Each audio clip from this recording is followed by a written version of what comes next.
Le gouverneur par intérim d'Hodeïda, entouré de membres de l'équipe de sécurité du bureau de l'ONU au Yémen. Il prépare le terrain pour les observateurs civils chargés de consolider la trêve dans la ville portuaire stratégique et de sécuriser l'aide humanitaire. Les premiers sont arrivés dans la matinée ce samedi à Aden. Ces observateurs civils sont une première retombée concrète de la résolution de l'ONU votée vendredi à l'initiative du Royaume-Uni. Elle a été adoptée à l'unanimité, satisfecit de la France et de la Chine, mais les tensions persistent.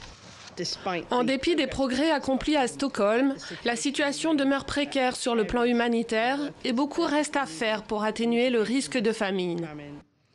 Nous regrettons que le texte n'ait pas demandé à l'Iran de prendre ses responsabilités par rapport à son agenda destructeur au Yémen. Les États-Unis se sont heurtés à l'opposition de la Russie sur la question de la responsabilité de l'Iran dans la violation de l'embargo sur les armes. L'Iran soutient les Houthis qui contrôlent le port d'Hodeïda. Washington, allié pour sa part de l'Arabie saoudite, ne voulait pas de la mention des violations de la loi humanitaire dans la résolution. Pour obtenir le feu vert de tous, le Royaume-Uni a dû donc renoncer à la mention d'une enquête transparente, crédible et dans les meilleurs délais sur les violations humanitaires.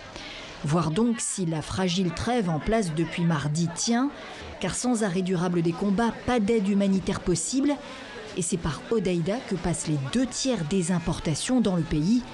Après 5 ans de guerre au Yémen et plus de 10 000 morts déjà, la population continue d'espérer.